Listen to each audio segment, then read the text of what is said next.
So ang binanggit ko noon, si Martin Romales at si Saldico, dahil alam ko, based on my personal knowledge, na sila ang may control ng budget. Hindi makakagalaw ang chairman ng Appropriations Committee kung hindi siya inutusan ng Speaker of the House of Representatives. So yun yung part nilang dalawa, di ba? Yun lahat ng pagtago ng mga insertion ng tawag nila, no? Pag-insert ng mga lahat ng pera para kukunin nila.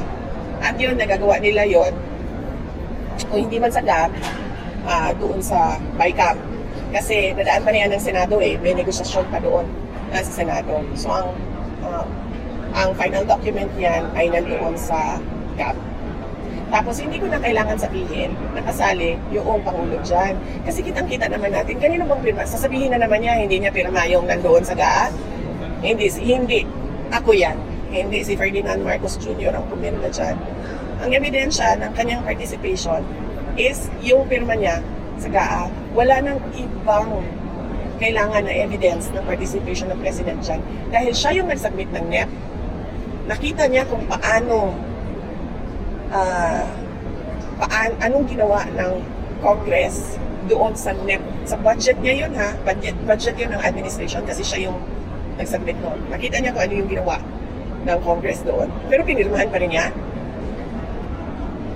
So, yeah, his signature on the General Appropriations Act is the best evidence against him.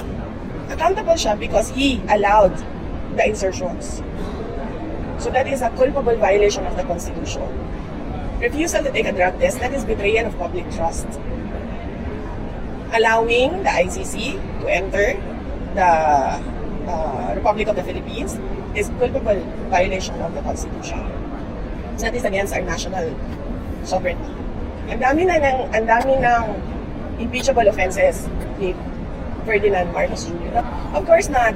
Why when we waste our time in filing a impeachment complaint na alam naman natin na hindi papansinin ng House of Representatives?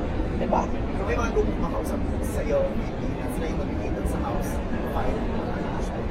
wala nga kumakausap sa akin na gusto nila na mag-file ng impeachment or humingi sila ng tulong ko para mag-file ng impeachment. Walang ganun. Pero ang sinasabi ko lang, ang dami ng impeachable offenses ni President Marcos. Huwag siya matakot. Sasamahan siya. I'm sure sasamahan siya ni Senator Amy. Magpapadrug test din yun. Ako, kahit na konti na lang yung naiwan sa buhok ko, sige, magpapadrug test din ako. Huwag siyang matakot. Kasi para sa bayan naman yun Hindi naman yun para sa yung sarili namin. On the demand to take a drug test for a government official, for all government officials, especially the President. Nakatali yun sa kanyang oath.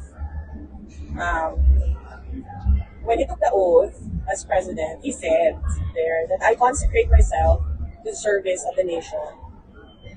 So ibig sabihin nun, ibinibigay niya yung buhay niya sa bayan.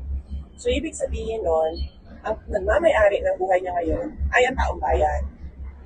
So kapag sinabi ng taong bayan na gusto namin mag-drug test ka, hindi ka pwedeng humindi.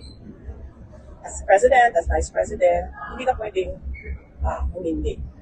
Kasi that is a question on your competency to lead. And to erase all doubts on your competency and your decision-making skills is just to do the drug test. Kasi wala namang rason kung bakit ka hindi. Sasabihin mo, pride, ayaw ko mag-give in sa inyong mga paninira sa akin. That's a very flimsy excuse for saying na hindi ako mag-drug test. Para matapos na, gawin mo yung drug test. At hindi yung klase ng drug test na ikaw yung magsasabi kung paano ko ito gagawin. No. This is a drug test na invested ang public. So it has to be the public who decides on how to do that drug test. As an example, noong sinasabi ng mga members of the House of Representatives na buang ako, lukarent ako, nung sinabi nila na kailangan ko mag-neuropsychiatric exam, ano ba sinabi ko? Sabi ko, oo, gagawin ko yan.